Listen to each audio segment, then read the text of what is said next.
The first Joker movie is an incredible film. Director Todd Phillips used the Joker to tell an allegorical story about society and the media, about how the failure of institutions can turn people who are sick, desperate, and vulnerable into monsters. It's an all-time great movie made by a director who felt like he really had something he wanted to say.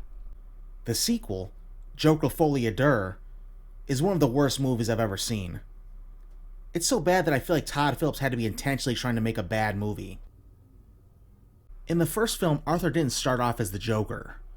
He was failed by the people he loved the most, his mother, and the institutions that were supposed to help him, social services, and then he was created by his tormentors, like the Wall Street guys and the media. At the end of the movie, when he's on top of that police car, he's not Arthur anymore. He's embraced his rage and murderous impulses.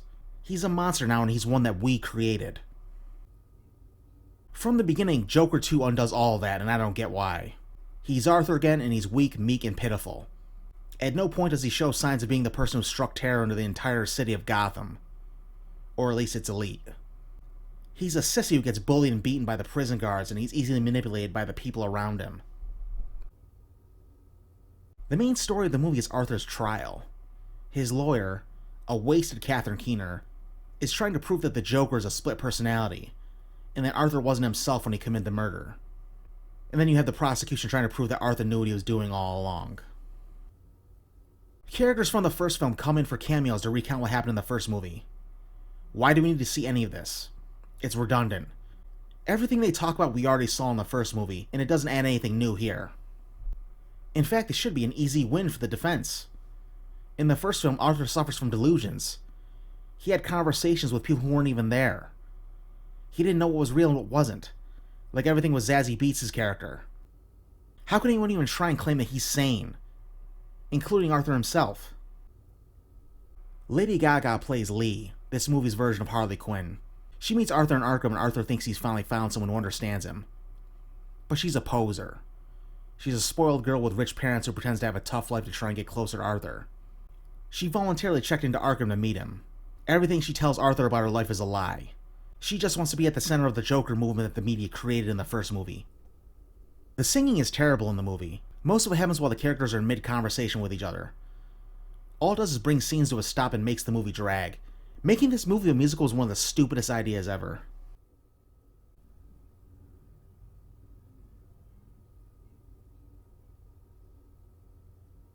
The ending is the final nail in the coffin of this movie. It really makes me wonder if Todd Phillips got so much criticism from his peers about the success of the first movie that he used the sequel to backpedal on the story he originally told.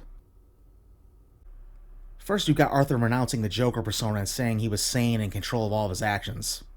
This is literally a guy who thinks he got a woman pregnant because he hallucinated having sex with her while he was in solitary confinement. Then he goes back to prison and another inmate, who's in the background of a few scenes and doesn't really say anything, that inmate approaches him and stabs him to death. Then the inmate begins cackling madly and carves a Glasgow smile onto his own face, while Arthur lays on the ground bleeding to death. And all of this happens after the Joker gets violated by the Arkham guards in the prison showers. Yeah, you heard that right.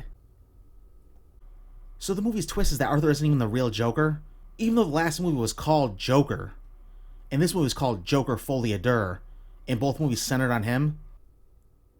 Now the inmate who kills him at the end and carves his face up, that's the real Joker? And now the real Joker is just a random inmate who ripped off Arthur's Clown Street gimmick? Like I said, this movie is awful. The performances are the only thing I have anything positive to say about in regards to this movie. Brendan Gleeson is the best performance in the movie as a sadistic prison guard who harasses Arthur. Joaquin Phoenix is good still, but he's playing a character that's been written to look stupid and pathetic from beginning to end. Lady Gaga is the weak link. She doesn't really have much to do in the film other than look horny every time she sees Joker.